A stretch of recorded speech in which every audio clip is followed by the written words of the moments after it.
আজ আমরা কনস্পিরেসি থিওরির ডার্ক ওয়ার্ল্ডে যাত্রা করব।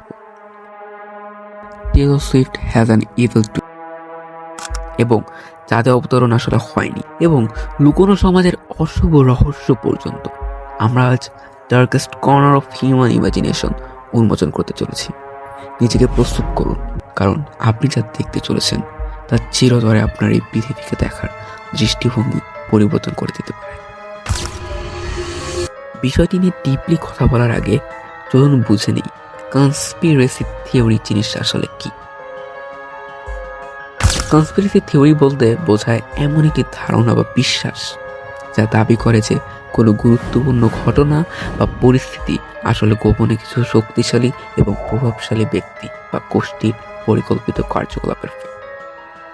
এই থিওরি সাধারণত দাবি করে যে প্রকৃত ঘটনা বা তথ্য জনগণের কাছ থেকে লুকিয়ে রাখা হয়েছে এবং সরকার, গোপন সংস্থা বা অন্যান্য শক্তিশালী গোষ্ঠী গোপনে এসব ঘটনার পেছনে রয়েছে।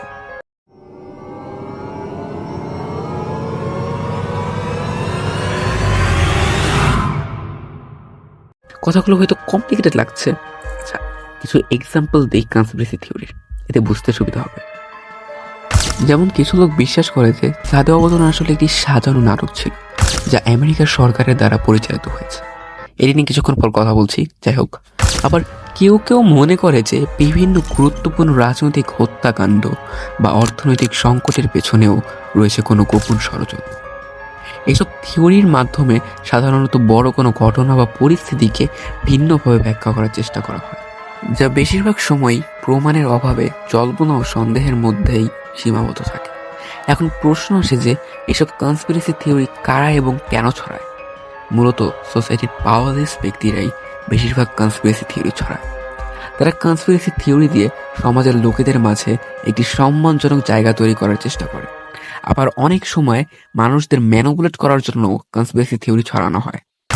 চলুন শুরু করা যাক সর্বকালের সবচেয়ে ভয়ানক কনস্পিরেসি থিওরি দিয়ে, দ্য মুন ল্যান্ডিং। 20 জুলাই 1969 নীল আর্মস্ট্রং চাঁদে পা রাখার সময় পৃথিবী অবাক হয়ে দেখেছিল, কিন্তু প্রায় সঙ্গে সঙ্গে একটা বড় প্রতারণার ফিসফিসানি বেরিয়ে আসে। এটা কি হতে পারে যে এই সৌহার্দ্যপূর্ণ অর্জনটি এটি গোপন সাউন্ড স্টেজে ভিডিও করা একটি বিস্তৃত ছলনা ছাড়া আর কিছুই ছিল না? সংশয়বাদীরা অসংখ্য দিকে ইঙ্গিত। আপনারা হয়তো এই ছবিতে দেখতে পাচ্ছেন আমেরিকার পতাকাটি হাওয়ায় দুলছে এবং ছায়াও দেখা যাচ্ছে চাঁদে। এই জিনিসটা নিয়ে কনস্পিরেসি থিওরিস্টরা প্রশ্ন তোলে। তবে একটু লজিক্যালি ভাবেন তো, নাসায় হাজার হাজার ব্যক্তি কাজ করছেন, সবাই কি কনস্পিরেসি থিওরির সবাই কি মিথ্যা বলছে? অবশ্যই না। তবে মজার বিষয় কি জানেন, কনস্পিরেসি থিওরিস্টরা বলে যে নাসার সকলে এই ষড়যন্ত্রের লিপ্ত, সবাই মিথ্যে বলছে। गजब बेइज्जती है। তাতে আমাদের কি, আমরা সত্যটা জানি, রাইট? তবে কিছু কনস্পিরেসি থিওরি আজও আমাদেরকে ভাবতে বাধ্য করে। ইলুমিনাতি একটি সিক্রেট সোসাইটি, যেটি কিনা পাওয়া যায় 1 মে 1776 সালে বাভারিয়া নামের এক অঞ্চলে, যেটি কিনা এখন জার্মানির পার্ট।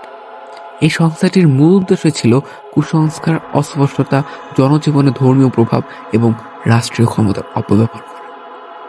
এই সংস্থাটি নিয়ে কথা বলতে গেলে আরও একটি ভিডিও বানানো যাবে, তাই বেশি ডিপে আমরা যাব না। কনস্পিরেসি থিওরি রয়েছে যে আজ এই পৃথিবী যারা ডমিনেট করছে এবং যাদের বিশ্বব্যাপী ফ্যান ফলোয়ার রয়েছে, যেমন জো বাইডেন, টেলর সুইফট, দি উইকেন্ড, বিটিএস, মাইকেল জ্যাকসন, আরও এমন যারা ওয়ার্ল্ড ইনফ্লুয়েন্সার রয়েছে, তারাও এই সিক্রেট সোসাইটির মেম্বার।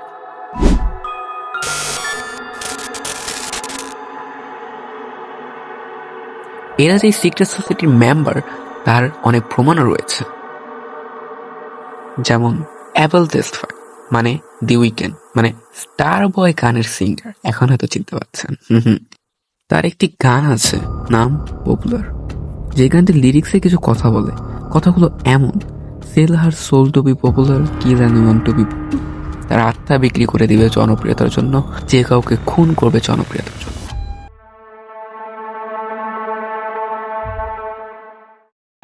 কনস্পিরেসি থিওরি রয়েছে যে ইলুমিনাতির মেম্বারদের একটি কন্ট্রাক্ট সাইন করা লাগে। সেই কন্ট্রাক্টে আপনি আপনার আত্মা বিক্রি করে যা চান তাই পাবেন। এবং অবশ্যই মানুষ বলিও দেওয়া লাগবে। মানুষ বলি, বুঝতে পারছেন? উইকেন্ডের এই গানের লিরিক্সে সরাসরি সে বিষয়গুলো বলছে, যেটি কিনা ইঙ্গিত করে যে হয়তো উইকেন্ডও হয়তো ইলুমিনাতির মেম্বার। এখন সবার প্রিয় টেলর সুইফটকে নিয়ে কথা বলা যায়। এটা কনস্পিরেসি থিওরি রয়েছে, যেটি দেখিয়ে অনেকেই বলে যে টেলর সুইফট একজন ইলুমিনাতির মেম্বার। কনস্পিরেসি থিওরিটা হচ্ছে টেলর সুইফটের ফেভারিট নাম্বার 13, যেটি কিনা ইলুমিনাতির সিগনিফিক্যান্ট নাম্বার। টেলর সুইফট জন্মগ্রহণ করেছে 13 তারিখে। কিছু সময় কনসার্টে তার হাতে 13 নাম্বার লেখা দেখা গেছে। তার প্রথম অ্যালবামে 13টি গান রয়েছে। এমনকি টেলর সুইফটের টুইটার অ্যাকাউন্টেও তার নামের শেষে 13 রয়েছে। এমনকি অনেকে এটাও দাবি করে Taylor Swift has an evil twin. 2008 সালে একটি জাপানিজ ম্যাকডোনাল্ডসের বিজ্ঞাপনে একটি মেয়েকে দেখানো হয়, যে কিনা দেখতে অনেকটাই টেলর সুইফটের মতো। ভিডিওটি দেখুন।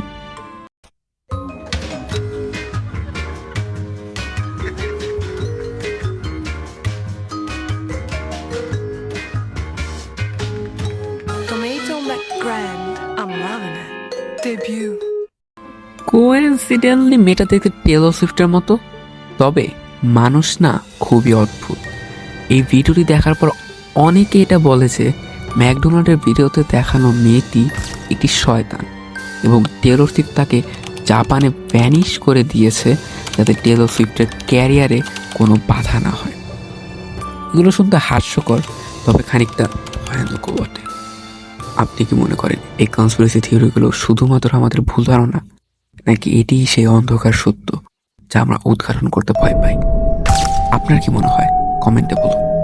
এবং আপনি যদি এই ধরনের অনুসন্ধান আমার মতো পছন্দ করেন, তাহলে লাইক দিন ভিডিওতে and subscribe for more unsettling content. Thank you for watching and sleep well if you can.